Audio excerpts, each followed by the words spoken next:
नमस्कार, आप देख रहे हैं हरियाणा न्यूज। मुरथल मामले पर एक और बड़ा खुलासा आज हम कर रहे हैं।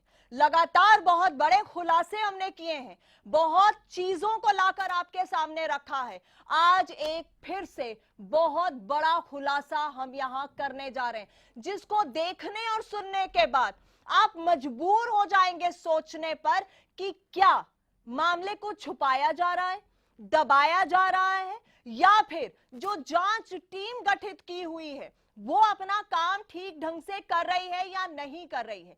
पूरी की पूरी जांच टीम की कारगुजारी भी कहीं ना कहीं सवालों के कटघरे में खड़ी होती है। आप सोच रहे होंगे कि हम ये सवाल कैसे उठा रहे हैं। हम ये सवाल इसलिए उठा रहे हैं क्योंकि कुछ ऐसे तथ्य, कुछ ऐसी बातें आज हम आपके सामने पेश करने जा रहे हैं जिसके बाद आप भी सोचने पर मजबूर हो जाएंगे इस पूरे मामले को लेकर। मुरथल मिस्ट्री इतनी गहराती क्यों जा रही है, क्यों लोग सामने नहीं आ रहे, क्यों लोग पुलिस के पास नहीं जा रहे। चलिए एक बार आपको समझा देते हैं कि मुरथल मामला क्या है। मुरथल में 20 से 22 फरवरी की रात में महिलाओं के साथ बदसलूकी करने की खबरें सामने आई। यह भी कहा गया कि कुछ लोगों ने उस रात महिलाओं के साथ कथित रूप से गैंगरेप किया। लोगों के मुताबिक महिलाओं के साथ मारपीट की गई और उनके कपड़े तक फाड़ दिए गए। इस तरह की बातें आई। हमारे कैमरे पर भी बहुत से लोगों ने ये कहा जो हमने आपको सुनाया। महिलाओं को गाड़ियों से खींचकर बाहर निकाला गया और गाड़ियों में आग लगा दी गई। ये भी हम आपको दिखा चुके हैं कि किस तरह से एक इंसान जो अपने परिवार के साथ वहां फंसा था, अपनी जिंदगी की जद्दोजहद कर रहा था, वो उसने खुद देखा, बताया कि महिलाओं को बालों से पकड़कर गाड़ी से बाहर खींचा जा रहा था। क्या ये बदसलूकी नहीं है? सवाल हम लगातार खड़े कर रहे हैं। क्या मजबूरियां हैं जिसकी वजह से इन्हें दबाया जा रहा है? आसपास के गांव वालों ने महिलाओं की मदद की और उन्हें कपड़े दिए। ये कई लोगों ने कहा हमारे कैमरे पर, जिसे हमने लगातार आपको सुनाया। ये बात कहने वाला कोई एक शख्स नहीं बल्कि कई ऐसे लोगों के बयान हैं और वो हम आपको लगातार दिखाते भी रहे। हालांकि कुछ लोग मीडिया में बयान देने के बाद पुलिस के सामने अपने बयानों से पलट गए, ऐसा कहना है पुलिस का। लेकिन इस पर भी सवाल खड़े होते हैं कि ऐसा कौन सा दबाव या डर, क्यों पलट गए? जब मीडिया के सामने उन्होंने खुलकर कहा तो अचानक बयानों से पलटने की वजह क्या? तो बहुत सी बातें हैं ऐसी जो निकलकर सामने आ रही हैं। एक नजर में आपको समझाना जरूरी था कि मुरथल मामला है क्या।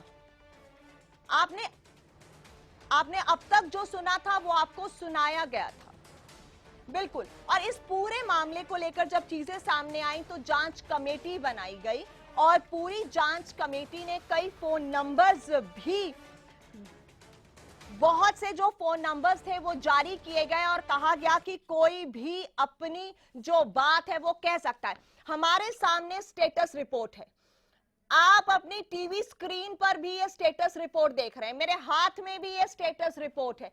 वो स्टेटस रिपोर्ट जो डीआईजी ने फिर डीजीपी ने कोर्ट में दी है, ये वो स्टेटस रिपोर्ट है जो मैं आपको दिखा रही हूं। उसकी कॉपियां हरियाणा न्यूज के सामने हैं। बड़ी बातें हम आपको आज बताने वाले हैं। कुछ चीजों से आज फिर से हम पर्दा उठाने वाले हैं। नया खुलासा जो है वो इसी स्टेटस रिपोर्ट से जुड़ा है, जिसे सुनकर समझकर आप भी हैरान हो जाएंगे, चौंक जाएंगे कि क्या इस तरह से जांच हो रही है, क्या ऐसे जांच कमेटी अपना काम कर रही है। बहुत बड़ी बातें हैं, बहुत बड़े सवाल हैं। ये स्टेटस रिपोर्ट है in the honourable high court of Punjab and Haryana at Chandigarh. ये स्टेटस रिपोर्ट जो है वो मैं आपको दिखा रही हूं, ये कॉपी आप देख रहे हैं।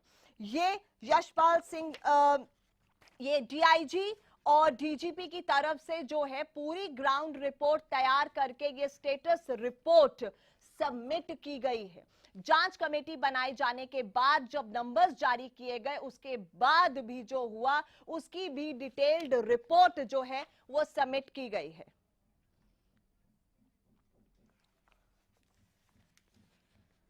जी हां, अब आपको हम और थोड़ा बताते हैं कि डीआईजी राजश्री ने जो रिपोर्ट सौंपी, जांच कमेटी ने जो रिपोर्ट सौंपी है वो क्या कहती है, उन्होंने जो लिखा है वो आपको बताते हैं। स्टेटस रिपोर्ट में ये साफ लिखा है कि हमने जो नंबर जारी किया उसमें एक कॉल आई हमें और उस कॉलर ने बताया कि वो उस रात पंजाब से अपना ट्रक लेकर दिल्ली जा रहा था। लगभग 2-2:30 बजे कुछ लोग औरतों को खींच कर ले जाते हुए उसने देखा। मैं 2 दिन बाद अपना ट्रक लेकर आऊंगा, उस समय फिर मैं अपनी स्टेटमेंट रिकॉर्ड कराऊंगा, ये कहा गया है। ये कहा गया है, ये उसमें कहा गया है। चलिए एक बार मैं फिर से आपको बताती हूं। ये रिपोर्ट, ये जो रिपोर्ट है ये उसका पन्ना है जो मैं आपको दिखा रही हूं और आप अपनी टीवी स्क्रीन पर भी देख रहे हैं कि उसमें क्या लिखा है। मैं आपको पूरा पढ़ के बताऊंगी। आपके कार्यालय द्वारा गठित जांच कमेटी के मोबाइल नंबर जो इन्होंने दिए थे, 27/2/2016 समय करीब 10 बजे साय तक लगभग 500 कॉल प्राप्त हुई। ये कहा गया है स्टेटस रिपोर्ट में कि हमें इन नंबरों पर 500 कॉल प्राप्त हुई हैं, जिनमें से लगभग 350 कॉल इन लोगों ने रिसीव की। कुछ कॉल में लोगों ने जाट आरक्षण के दौरान और उस संदर्भ में अपने सुझाव दिए। कुछ लोगों ने जाट आरक्षण के दौरान पुलिस व प्रशासन की कार्यशैली के बारे में शिकायतें की, यानी कि जो नंबर जारी किए गए थे अपनी शिकायत देने के लिए, उन पर लोगों ने कॉल करके पुलिस व प्रशासन की जो कार्यशैली है, जो आंदोलन के दौरान रही, उसको लेकर शिकायत की, नाराजगी जताई। ये बाकायदा यहाँ पर स्टेटस रिपोर्ट में लिखा गया है जो जमा हुई है कोर्ट में। कुछ लोगों ने अन्य जिले व दूसरे राज्यों से अपनी निजी समस्याओं में के समाधान के बारे में कॉल की। अब उसके बाद एक बहुत ही इंटरेस्टिंग पॉइंट आता है जो जहां से ये पूरा बड़ा खुलासा जो हम करने वाले हैं वो निकलकर सामने आता है। आपको मैं बता दूं, श्रीमती सुरिंदर कौर उप पुलिस अधीक्षक करनाल के मोबाइल नंबर 9729990760 पर एक कॉल प्राप्त हुई जिसने अपना नाम, माफी चाहूंगी मैं उस शख्स का नाम नहीं बता सकती क्योंकि हमें उसका नाम गोपनीय रखना, ने बताया कि वो ट्रक ड्राइवर है। दिनांक 22 और 23/2 की रात को वो पंजाब से अपना ट्रक लेकर पंजाब से दिल्ली आ रहा था। लगभग 2-3 बजे रात कुछ लोग औरतों को खींचकर ले जाते हुए मैंने देखा। मैं 2 दिन बाद अपना ट्रक लेकर आऊंगा, उस समय मैं कमेटी के सामने अपना बयान अंकित करवा दूंगा। ये लिखा है बकायदा इस स्टेटस रिपोर्ट में। और उसके बाद आपको बताएं कि ये पूरी रिपोर्ट हमने पढ़ी है। उसके बाद इस ट्रक ड्राइवर की स्टेटमेंट के बारे में कोई जिक्र नहीं और पुलिस कहती है हमें कोई कॉल प्राप्त नहीं हुई जिसमें ये कहा गया हो कि ऐसा किसी ने भी वहां कुछ भी औरतों के साथ बदसलूकी होते हुए देखा। जी, तो बिल्कुल सवाल खड़े होते हैं कि जिसने जांच टीम को कॉल करके बताया उस तक आखिर टीम क्यों नहीं पहुंची। इतने दिन हो गए आज तक जांच टीम उस इंसान तक क्यों नहीं पहुंची जिसने फोन करके उनको ये बताया कि उसने उस रात वहां पर औरतों को खींच कर ले जाते हुए देखा। यहीं से हमारा बड़ा खुलासा जुड़ा है। दिल थाम कर बैठिए, और सुनने के लिए तैयार हो जाइए। जिस शख्स के पास जांच टीम नहीं पहुंची, हरियाणा न्यूज की टीम उस शख्स तक पहुंच गई और पूरी तहकीकात के बाद क्या निकलकर सामने आया वो भी अब आपको हम सुनाने जा रहे हैं। आपको सुनाते हैं बहुत दिलचस्प चीजें जो निकलकर सामने आई। बहुत ही दिलचस्प चीजें निकलकर सामने आई। जिस इंसान तक वो जांच कमेटी नहीं पहुंच पाई, उस इंसान तक हरियाणा न्यूज की टीम पहुंच गई। मैं आपसे ये पूछना चाहती हूँ कि आप उस दिन वहाँ थे जिस दिन जीटी करनाल रोड पर ये सब कुछ हुआ और इतनी हैवानियत वहाँ पे हुई, आपकी गाड़ी भी वहाँ फंसी हुई थी। कितने दिन आप वहाँ पे रुके और क्या क्या आपने देखा? 2 दिन रुके हम। 2 दिन में देखा हमने सारा कुछ कि गाड़ियों को आग लगाई गई, शीशे फोड़े गए, कारों को आग लगाई गई, उनको उठा उठा के लेडीज़ को लेके जाते रहे हैं। हमारे सामने हुआ सब कुछ। हमने बताने की कोशिश की, नंबर पे बताया उनको, उन्होंने उल्टा हमारे पे दबाव डाल दिया। पुलिस वालों ने हमारी गाड़ी के पीछे कभी आगे कभी पीछे। उसके बाद हमने मना ही कर दिया, हमने नहीं बताना कुछ। आपने जो फोन नंबर इन्होंने फ्लैश किए थे उस पर आपने खुद कॉल करके बोला कि आप बताना चाहते हो। बहुत हिम्मत का काम आपने किया था। आप जैसे लोग, हम तो चाहेंगे और भी सामने आए और मदद करें जिससे कि वो सच सामने आए, लेकिन आपने इतनी हिम्मत की, उसके बाद आप पीछे हट गए। उसका वजह क्या? उसका वजह परेशान करने लग गए हमारे को, अभी आओ यहाँ आओ, बार बार फ़ोन करने लगे, बार बार फ़ोन। हमें इस बार मना ही कर दिया, हमने नहीं देना। आप क्या चाहते थे कि क्या हो? हमने उसको बोला था, मैंने कहा हम दे देंगे, कभी भी आओ हम टाइम दे देंगे, वहाँ पे आ जाना, हम दे देंगे। वो बार बार मिनट मिनट फ़ोन परेशान कर दिया। फिर हमने मना ही कर दिया, हमने कहा हमने नहीं देना। पुलिस वाले धमकी देने लगे, यहाँ ये है फलाना थे, उनका हमने फिर मना कर दिया, हमने नहीं देना। ना उनका फ़ोन आया दोबारा, ना हमने किया। उसके बाद उन्होंने आपको एक बार भी फोन नहीं किया, पूछने की कोशिश तक नहीं? नहीं है, दोबारा कोई फ़ोन नहीं आई हमारे पास, ना हमने किया ना उन्होंने किया। अच्छा, किस तरह की धमकी आपको देते थे कि आप हरियाणा से निकलोगे? हरियाणा से निकलोगे, नहीं तो दे दो, या मना कर दो या जैस कर दो, नहीं तो फिर हम रोक लेंगे। अच्छा, वहाँ पर आपने देखा कि ये बातें सामने आ रही थी कि महिलाओं को पकड़ पकड़ के खींच के खेतों की तरफ लेके जाया जा रहा था, उनके कपड़े फाड़ दिए गए थे, उनके साथ गंदा व्यवहार किया गया। आप लोगों ने अपनी आंखों के सामने देखा? कपड़े फाड़ दिए वो देखा है, पर खींच खींच के लेके जा रहे थे ये देखा है, पर ये नहीं है अभी दूर से क्या पता लगता है, 100-200-500 आदमी में खड़े हुए नहीं पता लगता। हाँ। हाँ, लेकिन औरतों को खींच खींच के ले जा रहे थे, कपड़े फटे हुए। कपड़े फटे हुए थे, उनके मारपीट हो रही थी। जो नहीं मानता था उनका कहना उस गाड़ी को आग लगा देते थे वो। अच्छा, हाँ जी। और छोटे बच्चों का क्या वहाँ वो पे? ऐसे ही घूम रहे थे, बच्चे रोते हुए ऐसी रोड पे ही घूम रहे थे।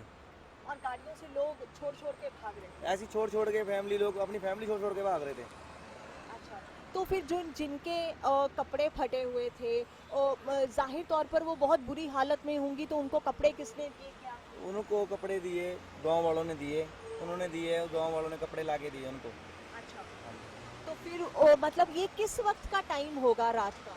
ये तकरीबन लेके 2 बजे से लेके 4 बजे तक ये काम चलता रहा। अच्छा, तो 2 से 4 बजे तक का। और उसके बाद फिर वो लोग अपने सुबह कैसे पुलिस वालों ने भेजा, उनको कुछ है ध्यान आपको? नहीं ये नहीं पता, हम फिर जाके अपना गाड़ियों में सो गए थे। होटल पे गाड़ी खड़ी थी, हम सो गए थे। वो आए, जैसे भी आते रहे, लोग कपड़े देते रहे। गांव में भागी लेडीज़, उनको कपड़े दिए, बैठाया वहाँ पे। कुछ होटल वालों ने बैठाया अपने पास, उनको सेफ्टी रखी उनकी। लेकिन ये आप लोगों के सामने हुआ कि उनको खींच खींच के। तो आपने सुना, ये उस शख्स की जुबानी हम आपको सुना रहे हैं जो खुद वहां फंसा हुआ था।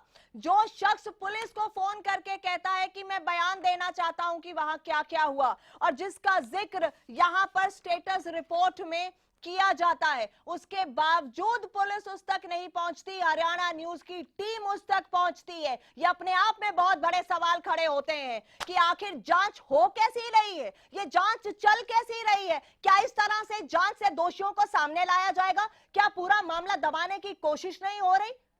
क्या ये सवाल खड़े नहीं हो रहे हैं? यकीन मानिए, आप भी अगर अपनी टीवी स्क्रीन के सामने बैठकर ये सब कुछ सुन रहे हैं तो आपके अंदर से भी एक ही बात आ रही होगी, सवाल खड़े हो रहे होंगे कि आखिर इस तरह की जांच से क्या सच सामने आ पाएगा?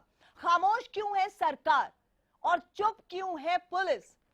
क्यों छुपाने की कोशिशें हो रही हैं? जिसने आकर कहा, जिसने फोन करके कहा कि मैं बताना चाहता हूं, उसे परेशान किया जा रहा है, उस पर दबाव बनाया जा रहा है। वो इतना परेशान हो गया कि उसने ये सोच लिया कि मुझे कुछ कहना ही नहीं है, मुझे इस लफड़े में ही नहीं पड़ना है, मुझे इस झंझट में ही नहीं पड़ना है। क्या आपने कभी सोचा है? आम इंसान यही सोचता है कि मुझे, वो बचना चाहता है, अगर उसने कुछ देखा भी हो ना तो वो बचना चाहता है इस बात से कि पुलिस की परेशानियों से मुझे जूझना पड़ेगा। ये सिस्टम की जो सिस्टम है, यही विडंबना है कि लोग सामने आकर अपनी बात कहने से डरते हैं, कतराते हैं। और ये सच आप अपने सामने देख रहे हैं। जो इंसान फोन करके कहता है कि मैं खुद बताना चाहता हूं कि उस रात में 2 दिन वहां फंसा रहा, कि क्या क्या हुआ, उस तक पुलिस पहुंचती नहीं है। कोई कोशिश भी नहीं की जाती उसे कांटेक्ट करने की, उससे बात करने की। उल्टा उसे इतना परेशान किया जाता है कि तुझे हरियाणा से निकलना है, फिर देख लेंगे। क्या इस तरह से एक आम इंसान आपके पास गवाही देने आएगा? कौन से बदलाव की बातें सरकार कर रही है? फिर कौन सी इम्पार्शियल इंक्वायरी की बातें पुलिस कर रही है? जांच कमेटियां गठित कर देने का मतलब यह नहीं कि पूरी जांच अच्छे से होकर सच सामने आ रहा है। सवाल यही खड़े होते हैं कि अगर जांच कमेटी बिठाई गई है तो ईमानदारी से अच्छे से वो काम क्यों नहीं हो रहा? क्यों अभी तक इस ट्रक ड्राइवर को बुलाने की या उसके पास जाकर बात करने की कोशिश क्यों नहीं की गई? क्यों उसे परेशान किया गया? क्यों उस पर दबाव बनाया गया? और फिर आपने इतना मजबूर कर दिया एक इंसान को कि वो आपसे भागने लगे। फिर से सुनाएंगे आपको, सुनना जरूरी है।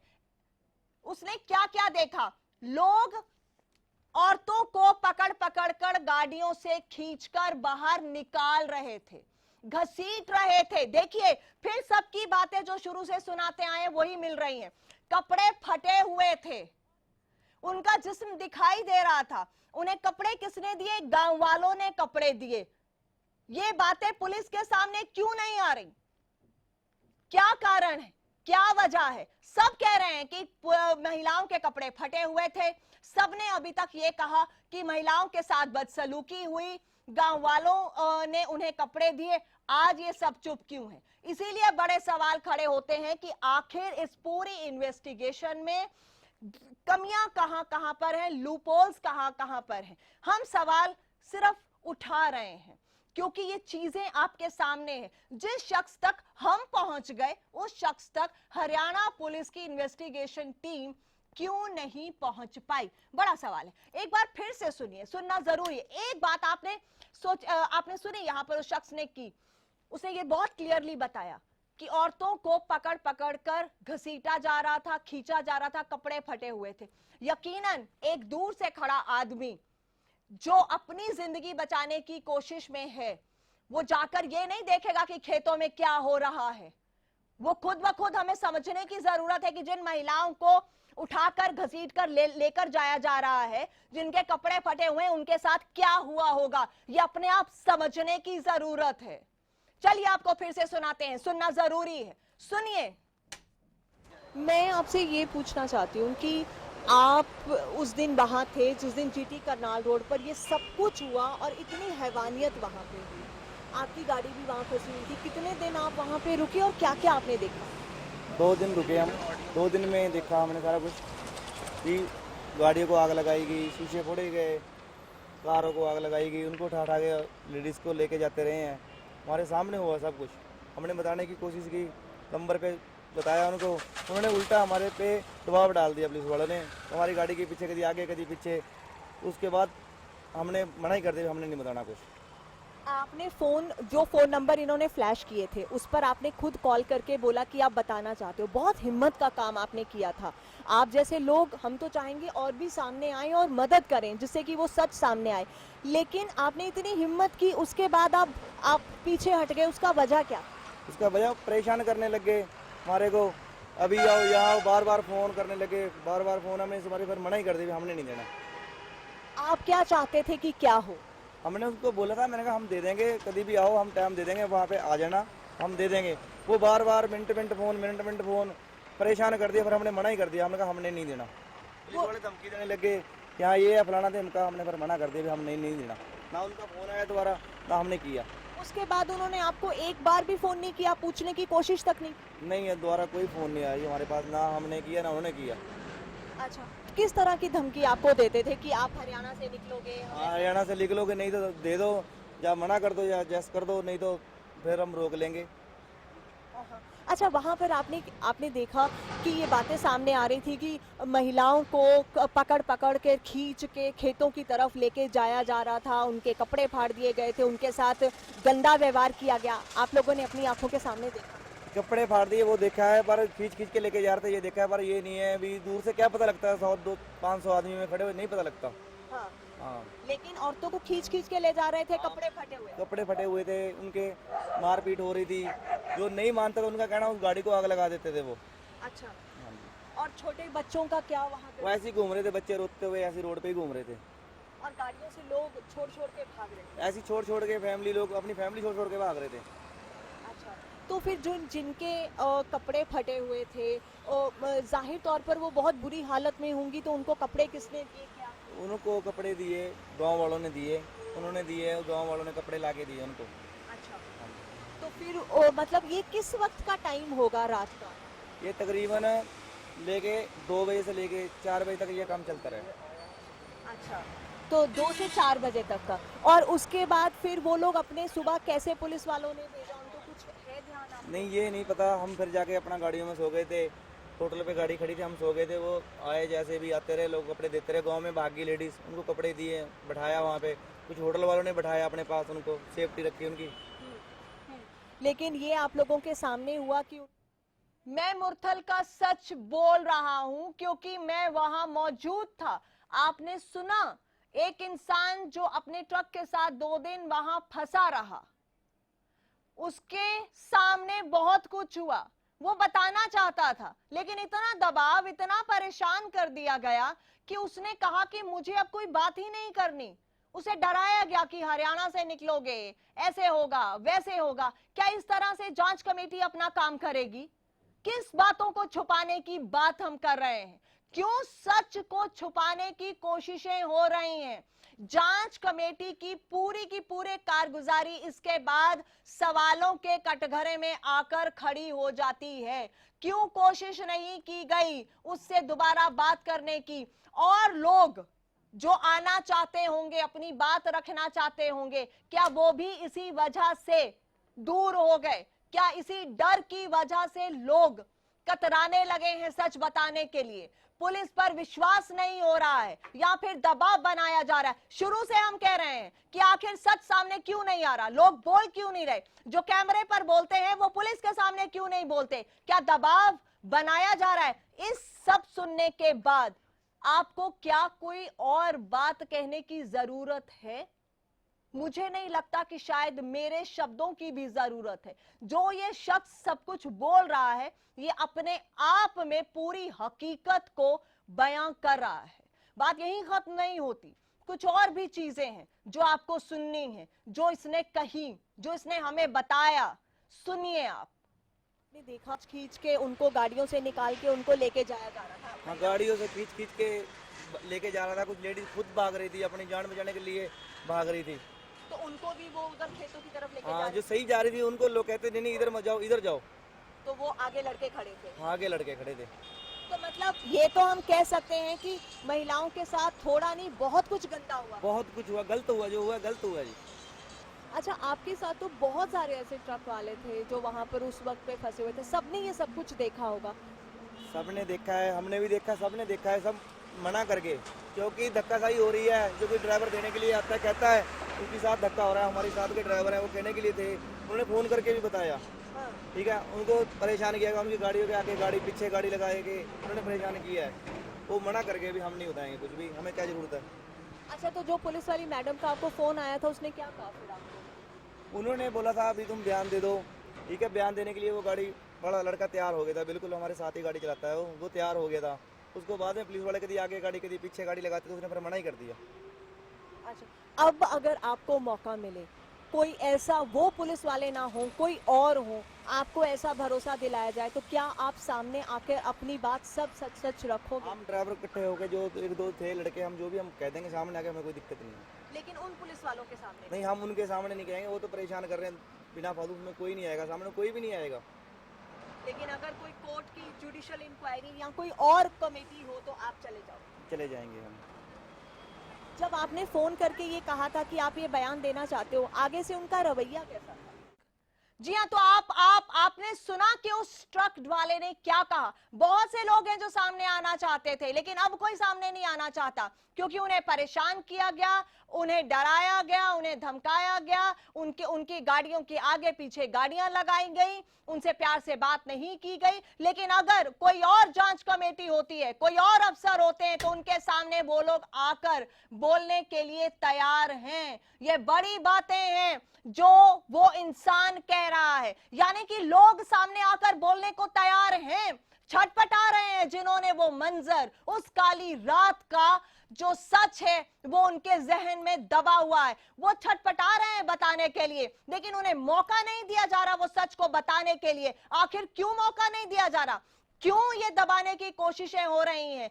इस बात को मुझे कहने की जरूरत नहीं, शायद जो दर्शक इस कार्यक्रम को देख रहे हैं अब तो वो भी समझने लगे होंगे कि क्यों दबाने की कोशिशें हो रही हैं। बहुत बड़े सवाल खड़े हो रहे हैं, बहुत बड़ी बड़ी बातें कर दी गई कि हमने जांच कमेटी बिठा दी, हमने इन्वेस्टिगेशन टीम लगा दी है, जांच कमेटी पूरा सच सामने लाएगी, हमने नंबर फ्लैश कर दिए हैं, उस नंबर पर कोई भी फोन करके हमें बताए तो हम उसकी जो आइडेंटिटी है वो गोपनीय रखेंगे और हम सच को रिकॉर्ड करेंगे। लेकिन सच क्या है जो सामने आ रहा है? बहुत बड़ा सच, एक ऐसा सच सामने आया है जो हमें अंदर तक हिला देता है, सोचने के लिए मजबूर करता है कि कोई कैसे विश्वास करेगा पुलिस पर, कोई कैसे विश्वास करेगा जांच कमेटी की जांच रिपोर्ट पर, जबकि उस जांच कमेटी की रिपोर्ट में यह लिखा गया है कि जो उन्हें फोन करके बता रहा है उस तक जाने की भी कोशिश नहीं कर रहे और उन्हें दबाने की कोशिशें हो रही हैं।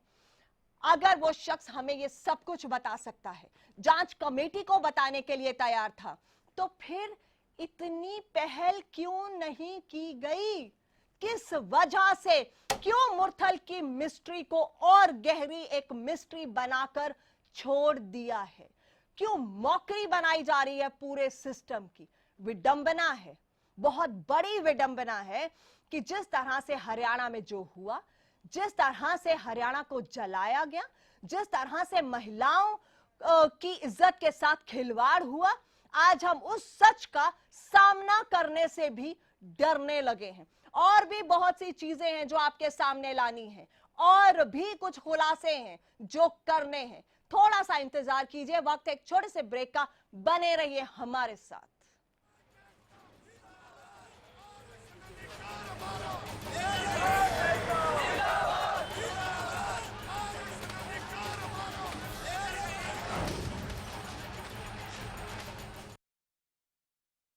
2016 के लिए ICS कोचिंग सेंटर 50 लाख रुपए की छात्रवृत्ति की घोषणा करता है। अब की बार 12वीं क्लास के पेपर देने वाले छात्र इसमें एलिजिबल होंगे। 1 साल की तैयारी में सरकारी नौकरी पा सकते हैं। फ्री स्कॉलरशिप के लिए फॉर्म ICS कोचिंग सेंटर के ऑफिस में अवेलेबल है। 1 अप्रैल से पहले सबमिट करवाना है। ICS coaching centre free scholarship test लेगा, टेस्ट की भी फ्री तैयारी करवाएंगे। जो स्टूडेंट्स इसमें इंटरेस्टेड हैं वे अप्लाई कर सकते हैं। खूबसूरत मखमली गुदगुदाता एहसास हो, शीतल हो, कोमल हो, कुदरती एहसास हो। Voga, a beating force in style. बस अब और नहीं। गुरबाज एग्रीकल्चर वर्क्स पेश करते हैं भारत सरकार द्वारा मान्यता प्राप्त प्रचलित रीपरों के मुकाबले ज्यादा चलने वाला, समय और डीजल की बचत वाला गुरबाज स्ट्रॉ रीपर। सिरसा में अब खत्म हुआ अंतर्राष्ट्रीय स्तर की शिक्षा का इंतजार। MDLR ग्रुप लेकर आए हैं MDK इंटरनेशनल स्कूल। हरियाणा के हरित क्षेत्र सिरसा में विश्व स्तरीय शिक्षा की खास पहचान। MDK international school Cambridge university London से जुड़े सिरसा के इस पहले रेसिडेंशियल कम डे बोर्डिंग स्कूल के डायरेक्टर हैं कैम्ब्रिज एग्जाम्स के आकलनकर्ता मिस्टर लॉरेंस फ्रे। विश्व स्तरीय शिक्षा के साथ MDK स्कूल में है एयर कंडीशन कैंपस और दूसरी आधुनिक जरूरी सुविधाएं, पुस्तकों से परिपूर्ण लाइब्रेरी और एक स्पेशियस कैफेटेरिया जिसमें बच्चों के लिए मिलेगा हेल्दी खाना। MDK इंटरनेशनल स्कूल की विश्व स्तरीय खेल एवं अन्य सुविधाएं आपके बच्चों का स्वास्थ्य एवं चहुमुखी विकास सुनिश्चित करती हैं। तारकेश्वरम धाम के नजदीक रानिया रोड, सिरसा में। अधिक जानकारी के लिए संपर्क करें।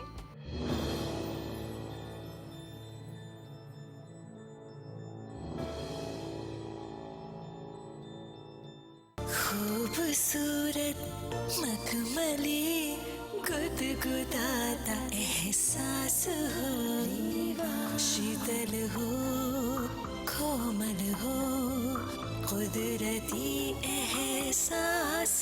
Riva, a beating force in style.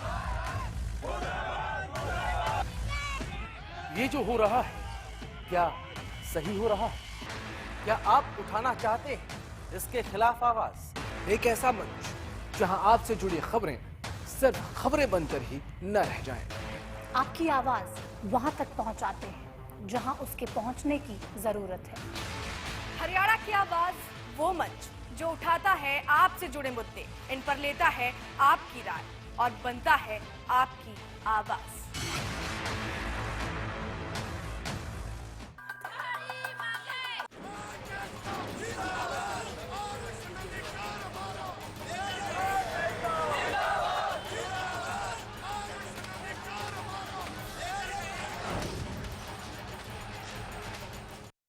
Murthal कांड पर नया खुलासा कर रहे हैं, इस मिस्ट्री को सुलझाने की कोशिश कर रहे हैं। स्टेटस रिपोर्ट में जो लिखा है वो आपको बता चुके हैं, उस शख्स को सुना चुके हैं आपको जिसने खुद कहा कि मैं बहुत कुछ बताना चाहता हूं। मेरे साथ भी और बहुत से लोग हैं जो बहुत कुछ बताना चाहते हैं, बताना भी चाहते थे, लेकिन अब नहीं बताना चाहते क्योंकि पुलिस की परेशानियों से तंग आ चुके हैं, उनके पूछताछ के तरीके से परेशान हो चुके हैं। ये बड़ी बातें निकलकर सामने आ रही हैं। आपको याद होगा कि जब ये नया मामला सामने आया था तब भी कुछ ट्रक वालों ने सामने आकर मीडिया के ये कहा था कि उन्होंने महिलाओं को घसीटते हुए ले जाकर कपड़े फाड़ते हुए देखा है। उसके बाद ये बात सामने आई कि वो मुकर गए। अब मेरी कुछ कहने की जरूरत नहीं है, अपने आप सवाल खड़े हो जाते हैं। उन सवालों के जवाब आप खुद ढूंढ सकते हैं कि आखिर जो मीडिया के सामने आके बोल रहा है वो बाद में वहां जाके अपने बयान से पलट क्यों रहा है। सवाल जरूर खड़े हो रहे हैं, हम सिर्फ सवाल उठा रहे हैं। हम इसलिए सवाल उठा रहे हैं क्योंकि आज हम आपको एक ऐसे शख्स की बात सुना रहे हैं जो खुद कहता है कि मैं कहना चाहता था, मैंने फोन किया, लेकिन उसके साथ हुआ क्या। क्या हम इस तरह से आम इंसान को इनकरेज कर रहे हैं कि वो आके उनके साथ जो हुआ है वो बताएं? अगर ये डर गए, परेशान हो गए हैं, तो जिन महिलाओं के साथ ये हुआ है वो कैसे हिम्मत करके सामने आएंगी? बहुत मुश्किल है, बहुत ज्यादा मुश्किल है। सुनिए इसकी एक एक बात, इसका एक एक शब्द आपको सुनना और समझना जरूरी है। सुनिए। मैं आपसे ये पूछना चाहती हूँ कि आप उस दिन वहाँ थे जिस दिन GT करनाल रोड पर ये सब कुछ हुआ और इतनी हैवानियत वहाँ पे हुई, आपकी गाड़ी भी वहाँ फंसी हुई थी। कितने दिन आप वहाँ पे रुके और क्या क्या आपने देखा? 2 दिन रुके हम। 2 दिन में देखा हमने सारा कुछ कि गाड़ियों को आग लगाई गई, शीशे फोड़े गए, कारों को आग लगाई गई, उनको उठा के लेडीज़ को लेके जाते रहे हैं। हमारे सामने हुआ सब कुछ, हमने बताने की कोशिश की, नंबर पे बताया उनको, उन्होंने उल्टा हमारे पे दबाव डाल दिया पुलिस वालों ने, हमारी गाड़ी के पीछे कभी आगे कभी पीछे। उसके बाद हमने मना ही कर दिया, हमने नहीं बताना कुछ। आपने जो फोन नंबर इन्होंने फ्लैश किए थे उस पर आपने खुद कॉल करके बोला कि आप बताना चाहते हो। बहुत हिम्मत का काम आपने किया था। आप जैसे लोग, हम तो चाहेंगे और भी सामने आए और मदद करें जिससे कि वो सच सामने आए, लेकिन आपने इतनी हिम्मत की, उसके बाद आप पीछे हट गए, उसका वजह क्या? इसका वजह परेशान करने लग गए हमारे को, अभी आओ यहाँ आओ, बार बार फ़ोन करने लगे, बार बार फ़ोन। हमने इस बार फिर मना ही कर दिया, हमने नहीं देना। आप क्या चाहते थे कि क्या हो? हमने उसको बोला था, मैंने कहा हम दे देंगे, कभी भी आओ हम टाइम दे देंगे, वहाँ पे आ जाना, हम दे देंगे। वो बार बार मिनट मिनट फ़ोन परेशान कर दिया, फिर हमने मना ही कर दिया। हमने कहा हमने नहीं देना। पुलिस वाले धमकी देने लगे, यहाँ ये है फलाना थे, हमका हमने फिर मना कर दिया, हमने नहीं देना। ना उनका फ़ोन आया दोबारा, ना हमने किया। उसके बाद उन्होंने आपको एक बार भी फोन नहीं किया, पूछने की कोशिश तक नहीं? नहीं है, दोबारा कोई फ़ोन नहीं आई हमारे पास, ना हमने किया ना उन्होंने किया। अच्छा, किस तरह की धमकी आपको देते थे कि आप हरियाणा से निकलोगे? हाँ, हरियाणा से निकलोगे, नहीं तो दे दो, या मना कर दो या जैस कर दो, नहीं तो फिर हम रोक लेंगे। अच्छा, वहाँ पर आपने देखा कि ये बातें सामने आ रही थी कि महिलाओं को पकड़ पकड़ के खींच के खेतों की तरफ लेके जाया जा रहा था, उनके कपड़े फाड़ दिए गए थे, उनके साथ गंदा व्यवहार किया गया। आप लोगों ने अपनी आंखों के सामने देखा? कपड़े फाड़ दिए वो देखा है, पर खींच के लेके जा रहे थे ये देखा है, पर ये नहीं है अभी दूर से क्या पता लगता है, 100-200-500 आदमी में खड़े हुए नहीं पता लगता। हाँ। हाँ, लेकिन औरतों को खींच के ले जा रहे थे, कपड़े फटे हुए थे, उनके मारपीट हो रही थी। जो नहीं मानता था उनका कहना उस गाड़ी को आग लगा देते थे वो। अच्छा। और छोटे बच्चों का क्या वहाँ पे? वो ऐसे ही घूम रहे थे, बच्चे रोते हुए ऐसे रोड पे ही घूम रहे थे। और गाड़ियों से लोग छोड़ के भाग रहे थे? ऐसे छोड़ के फैमिली, लोग अपनी फैमिली छोड़ के भाग रहे थे। अच्छा, तो फिर जिनके कपड़े फटे हुए थे, जाहिर तौर पर वो बहुत बुरी हालत में होंगी, तो उनको कपड़े किसने दिए? क्या उनको कपड़े दिए? गांव वालों ने दिए, उन्होंने दिए, गांव वालों ने कपड़े लाके दिए उनको। अच्छा, तो फिर मतलब ये किस वक्त का टाइम होगा रात का? ये तकरीबन लेके 2 बजे से लेके 4 बजे तक ये काम चलता रहा। अच्छा, तो 2 से 4 बजे तक का। और उसके बाद फिर वो लोग अपने सुबह कैसे पुलिस वालों ने भेजा, उनको कुछ है ध्यान आपको? नहीं, ये नहीं पता। हम फिर जाके अपना गाड़ियों में सो गए थे, होटल पे गाड़ी खड़ी थी, हम सो गए थे। वो आए, जैसे भी आते रहे, लोग कपड़े देते रहे। गांव में भागी लेडीज़, उनको कपड़े दिए, बैठाया वहाँ पे। कुछ होटल वालों ने बैठाया अपने पास, उनको सेफ्टी रखी उनकी। लेकिन ये आप लोगों के सामने हुआ कि खींच के उनको गाड़ियों से निकाल के उनको लेके जाया जा रहा था? हाँ, गाड़ियों से खींच के लेके जा रहा था। कुछ लेडीज़ खुद भाग रही थी, अपनी जान बचाने के लिए भाग रही थी। तो उनको भी वो उधर खेतों की तरफ लेके हाँ, जो सही जा रही थी उनको लोग कहते नहीं इधर मत जाओ, इधर जाओ। तो वो आगे लड़के खड़े थे? हाँ, आगे लड़के खड़े थे। तो मतलब ये तो हम कह सकते हैं कि महिलाओं के साथ थोड़ा नहीं बहुत कुछ गंदा हुआ। बहुत कुछ हुआ, गलत हुआ, जो हुआ गलत हुआ जी। अच्छा, आपके साथ तो बहुत सारे ऐसे ट्रक वाले थे जो वहाँ पर उस वक्त पे फंसे हुए थे, सबने ये सब कुछ देखा होगा? सबने देखा है, हमने भी देखा, सबने देखा है, सब मना करके, क्योंकि धक्काशाही हो रही है। जो कोई ड्राइवर देने के लिए आता है कहता है उनके साथ धक्का हो रहा है। हमारे साथ के ड्राइवर हैं, वो कहने के लिए थे, उन्होंने फ़ोन करके भी बताया। ठीक है, उनको परेशान किया गया, उनकी गाड़ियों के आगे गाड़ी पीछे गाड़ी लगाए के उन्होंने परेशान किया है। वो मना करके भी हम नहीं बताएंगे कुछ भी, हमें क्या ज़रूरत है। अच्छा, तो जो पुलिस वाली मैडम का आपको फ़ोन आया था उसने क्या कहा फिर आपको? उन्होंने बोला था अभी तुम बयान दे दो। ठीक है, बयान देने के लिए वो गाड़ी, बड़ा लड़का तैयार हो गया था, बिल्कुल हमारे साथ ही गाड़ी चलाता है वो तैयार हो गया था। उसको बाद में पुलिस वाले कभी आगे गाड़ी कभी पीछे गाड़ी लगाते तो उसने फिर मना ही कर दिया। अच्छा, अब अगर आपको मौका मिले, कोई ऐसा वो पुलिस वाले ना हो, कोई और हो, आपको ऐसा भरोसा दिलाया जाए, तो क्या आप सामने आकर अपनी बात सब सच रखोगे? हम ड्राइवर इकट्ठे हो गए, जो 1-2 थे लड़के, हम जो भी हम कह देंगे सामने आके, हमें कोई दिक्कत नहीं है। लेकिन उन पुलिस वालों के सामने नहीं, हम उनके सामने नहीं कहेंगे, वो तो परेशान कर रहे हैं बिना फालतू में। कोई नहीं आएगा सामने, कोई भी नहीं आएगा। लेकिन अगर कोई कोर्ट की जुडिशियल इंक्वायरी या कोई और कमेटी हो तो आप चले जाओ? चले जाएंगे हम। जब आपने फोन करके ये कहा था कि आप ये बयान देना चाहते हो, आगे से उनका रवैया कैसा था? मैडम से बात होती थी, वो सही बोलते थे। जब पुलिस वाला का बार फोन आया, वो परेशान करने लगे। ये लास्ट वाला, हम लोग के पास टाइम बहुत कम होता है। चलिए, तो आपने पूरा सुना कि किस तरह से वो शख्स अपनी आप बीती सुना रहा है, क्या कुछ हुआ, क्या कुछ देखा उसने, और जब बताने की कोशिश की गई तो किस तरह से परेशान किया गया। क्या इसलिए जांच कमेटी बनाई गई थी? क्या ऐसे पुलिस वालों पे लोग भरोसा करेंगे? और आपने एक बात और सुनी, उन्होंने कहा कि हम इनके पास आके नहीं कहेंगे, और भी लोग हैं ट्रक ड्राइवर्स जो आके अपनी बात कहना चाहते हैं, लेकिन इनके पास नहीं आएंगे। कोई और जांच कमेटी हो, कोई और अफसर हो, तो फिर हम सामने आ सकते हैं, या फिर कोई और जांच कमेटी बैठाई जाए। कुछ ग्राफिक्स के जरिए आपको समझाने की कोशिश करते हैं। आंदोलन के दौरान मुरथल में कथित महिलाओं के साथ बलात्कार का खुलासा हुआ। हरियाणा सरकार ने मामले की गंभीरता को देखते हुए एसआई टीम का गठन किया। 26 फरवरी को टीम का गठन किया गया, जिसमें 3 महिला पुलिस अफसरों को जांच की जिम्मेदारी दी गई। जांच टीम को लीड कर रही हैं डीआईजी राजश्री। निर्देश दिए गए कि जांच होने तक ये तीनों महिला अफसर सोनीपत में तैनात रहेंगी। जांच टीम में डीआईजी राजश्री हैं, डीएसपी भारती हैं और सुरिंदर कौर भी शामिल हैं। 26 फरवरी के बाद अब तक 12 दिन बीत जाने के बाद भी इस मामले में जांच जैसा कुछ दिखाई नहीं दे रहा। ये हम इसलिए कह रहे हैं क्योंकि जो हम आपको सुना रहे हैं वो अपने आप में हर चीज को कॉन्ट्राडिक्ट करता है। स्टेटस रिपोर्ट में जांच टीम ने जिन बातों का जिक्र किया है वो या तो अधूरी लगती हैं या फिर उन पर सवाल खड़े होते हैं, और वो सवाल इसलिए खड़े होते हैं क्योंकि ये चीजें हम आपको दिखा रहे हैं।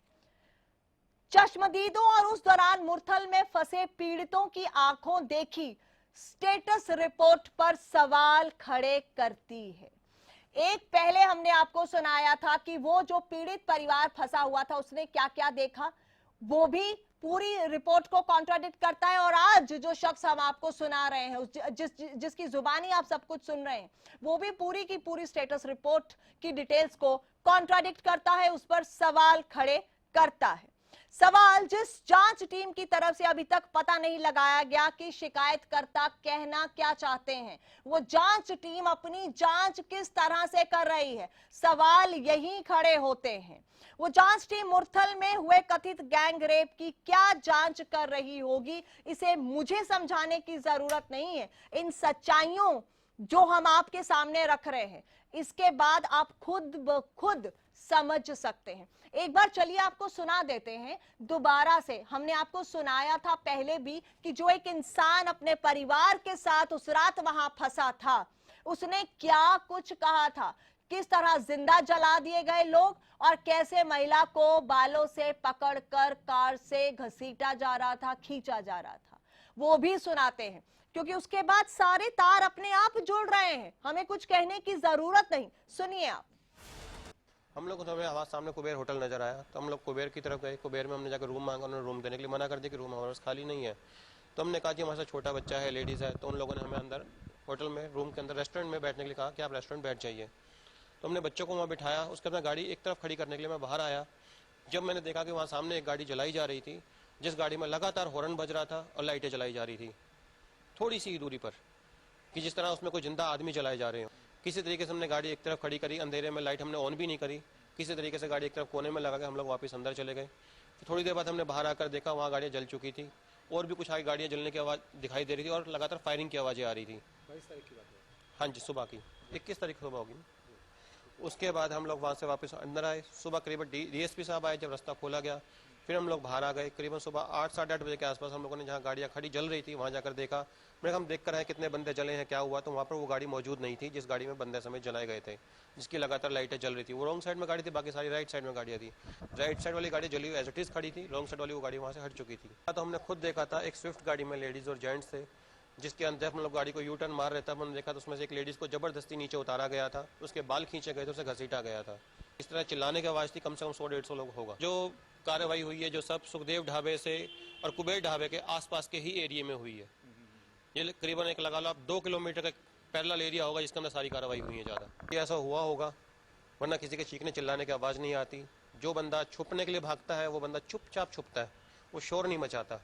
जो शोर मचा रहा है वो खुद को बचाने के लिए कर रहा होगा, यानी कि उसका कुछ ना कुछ अनहोनी हो रही है जो खुद को बचाने के लिए चिल्ला रहा है कि मुझे कोई आकर बचाए। मगर मुझे नहीं लगता किसी में इतनी हिम्मत थी कोई जाकर उसे बचा सके। बिल्कुल कमज़ोर प्रशासन है हमारा।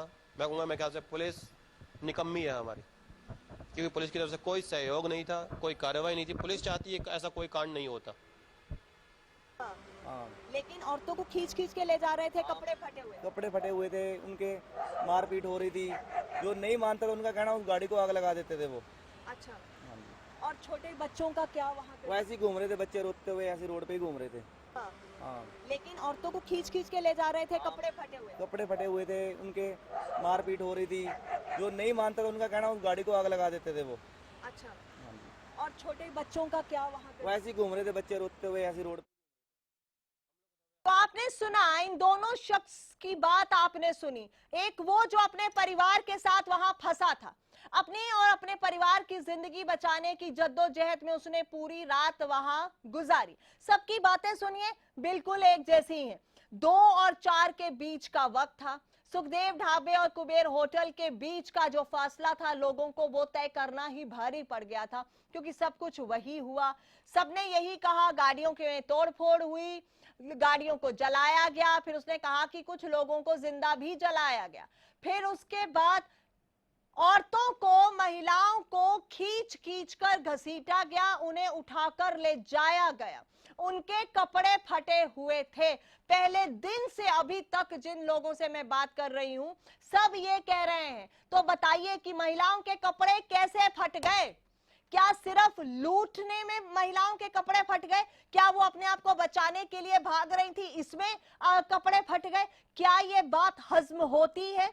सोचने की जरूरत है। अगर महिलाओं के साथ मारपीट हुई, अगर उनको पकड़कर घसीटा गया, उन्हें उठाकर ले जाते हुए देखा गया, ये भी इंसान कह रहा है, और उनके कपड़े फटे हुए थे, सब ये बात कह रहे हैं। गांव वालों ने उन्हें कपड़े दिए। गांव वालों ने उन्हें कपड़े क्यों दिए? क्योंकि उनके कपड़े फटे हुए थे, उनका जिस्म दिखाई दे रहा था, इसलिए गांव वालों ने उन्हें कपड़े दिए। आज क्यों कोई नहीं बोल रहा है? इसलिए यह सवाल बड़ा हो जाता है, बहुत बड़ा हो जाता है, और बहुत बड़े सवाल खड़े होते हैं कि जांच टीम के सामने गांव वालों ने क्यों नहीं बोला? वो ट्रक ड्राइवर जिन्होंने पहले बहुत कुछ कहा, वो पीछे क्यों हट गए? और जिस शख्स ने हमसे बात की, जिस शख्स तक हम पहुंच गए, उस शख्स से बात करने की भी कोशिश जांच टीम ने नहीं की। जिस शख्स ने फोन कर कर ये कहा कि मैं बताना चाहता हूं, मैं उस रात वहां था, मैंने देखा वहां क्या क्या हुआ, उस शख्स की जो बात है, वो स्टेटमेंट रिकॉर्ड करने की कोशिश भी नहीं की जांच टीम ने। उल्टा उसको परेशान कर दिया, उस पर दबाव बना दिया। हम नहीं कह रहे, वो खुद अपनी जुबानी सब कुछ बयां कर रहा है, और उसके बाद वो पीछे हट गया। इसकी वजह क्या? और फिर उसने एक और बात कही, मैं और मेरे जैसे कई सच बोलना चाहते हैं, सच बोलना चाहते थे, आज भी बोल सकते हैं सच, बेपर्दा कर सकते हैं उस काली रात का सच, लेकिन इस टीम के सामने नहीं, इन अफसरों के सामने नहीं। क्यों डर लगता है इस टीम से? क्यों डर लगता है उन अफसरों से? बड़े सवाल हैं, बहुत ज्यादा बड़े सवाल हैं। कोई और टीम हो, कोई और जांच कमेटी हो, वहां पर आकर सब सच बोलने को तैयार है। हम बोलेंगे सच, लेकिन क्या उन्हें मौका नहीं दिया जा रहा? तो यकीनन बहुत बड़े सवाल खड़े होते हैं। हम तो पूछेंगे, क्योंकि पूछना जरूरी है। मुरथल की ये जो मिस्ट्री गहरा रही है, यकीनन अपने आप में इशारा कर रही है कि जो जांच कमेटी की जांच चल रही है, अब तो वो जांच ही शक के घेरे में आकर खड़ी हो गई। क्यों खामोश है सरकार? क्यों सरकार के कुछ मंत्री इसे सिरे से खारिज कर रहे हैं कि जो मुरथल में हुआ वो अफवाह है, शुरू से ही इस बात को मानने को तैयार नहीं है? क्यों जांच कमेटी अपना काम अच्छे से नहीं कर रही है? अगर इस तरह से बातें निकलकर सामने आ रही हैं, तो हम ये कहने के लिए मजबूर हो जाते हैं। यकीनन बड़े सवाल है। एक बार फिर से सुनाना आपको जरूरी है, जिस तक जांच कमेटी नहीं गई, उस शख्स तक हरियाणा न्यूज की टीम पहुंच गई। उसने हमसे बहुत तसल्ली से बात की, बहुत आराम से हमें उस रात का सच बताया। एक बार फिर से थोड़ा सा सुना दीजिए। सुनाना बेहद जरूरी है कि कैसे उसे परेशान किया गया। सुनाइए। मैं आपसे ये पूछना चाहती हूँ कि आप उस दिन वहाँ थे जिस दिन जीटी करनाल रोड पर ये सब कुछ हुआ और इतनी हैवानियत वहाँ पे हुई, आपकी गाड़ी भी वहाँ फंसी हुई थी। कितने दिन आप वहाँ पे रुके और क्या क्या आपने देखा? 2 दिन रुके हम। 2 दिन में देखा हमने सारा कुछ, कि गाड़ियों को आग लगाई गई, शीशे फोड़े गए, कारों को आग लगाई गई, उनको उठा के लेडीज़ को लेके जाते रहे हैं। हमारे सामने हुआ सब कुछ। हमने बताने की कोशिश की, नंबर पे बताया उनको, उन्होंने उल्टा हमारे पे दबाव डाल दिया पुलिस वालों ने। हमारी गाड़ी के पीछे कभी आगे कभी पीछे। उसके बाद हमने मना ही कर दिया, हमने नहीं बताना कुछ। आपने जो फोन नंबर इन्होंने फ्लैश किए थे उस पर आपने खुद कॉल करके बोला कि आप बताना चाहते हो। बहुत हिम्मत का काम आपने किया था। आप जैसे लोग हम तो चाहेंगे और भी सामने आए और मदद करें जिससे कि वो सच सामने आए, लेकिन आपने इतनी हिम्मत की उसके बाद आप पीछे हट गए, उसका वजह क्या? उसका वजह परेशान करने लग गए हमारे को, अभी आओ यहाँ आओ, बार बार फ़ोन करने लगे, बार बार फ़ोन हमें हमारे पर मना ही कर दिया, हमने नहीं देना। आप क्या चाहते थे कि क्या हो? हमने उसको बोला था, मैंने कहा हम दे देंगे, कभी भी आओ हम टाइम दे देंगे, वहाँ पे आ जाना, हम दे देंगे। वो बार बार मिनट मिनट फ़ोन परेशान कर दिया, फिर हमने मना ही कर दिया, हमने कहा हमने नहीं देना। वो बड़े धमकी देने लग गए, यहाँ ये फलाना थे, हमका हमने फिर मना कर दिया, हम नहीं देना। ना उनका फ़ोन आया दोबारा, ना हमने किया। उसके बाद ना उनका फोन आया दोबारा, उसके बाद ना हमने किया, क्योंकि वो धमकी देने लग गए, हमें परेशान करने लग गए। और ये बात उनकी स्टेटस रिपोर्ट में भी लिखी गई है। 500 कॉल्स आई थी, 350 कॉल्स अटेंड हुई। कुछ लोगों ने शिकायत की कि उस रात पुलिस और प्रशासन का रवैया सही नहीं था, ये भी इसमें लिखा है। और उसके बाद एक शख्स ने कॉल किया श्रीमती सुरिंदर कौर के नंबर पर, जिसने अपना नाम बताया जो मैं आपको नहीं बता रही हूं, और उसने कहा कि वो ट्रक ड्राइवर है। उस रात वो पंजाब से अपना ट्रक लेकर पंजाब से दिल्ली जा रहा था। लगभग 2 और 2:30 बजे कुछ लोग औरतों को खींच कर ले जाते हुए मैंने देखा। ये बात यहां लिखी गई है। मैं 2 दिन बाद अपना ट्रक लेकर आऊंगा, उस समय मैं अपने कमेटी के सामने अपना बयान अंकित करूंगा। उसके बाद जो हुआ वो आपने देखा, और उस शख्स तक पहुंचने की कोशिश भी नहीं जांच टीम द्वारा की गई, लेकिन हम पहुंचे उस शख्स तक और बताया, आपके सामने रखा उसी की जुबानी कि वो क्या कह रहा है। इसके बाद बहुत बड़े सवाल हैं। क्या अब जागेगी सरकार? क्या अब कोई और जांच कमेटी गठित होगी? क्या जुडिशियल इंक्वायरी की जो बातें हो रही हैं, क्या अब इस पर एक जुडिशियल प्रोब बैठाया जाएगा कि जिससे मुरथल की उस काली रात का सच सामने आ सके, जिसे सामने अभी तक नहीं लाया जा रहा है? इसी सवाल के साथ छोड़े जा रहे हैं आपको, ये सोचने के लिए कि सोचिए आखिर सच क्या है। लेते हैं आपसे इजाजत, नमस्कार।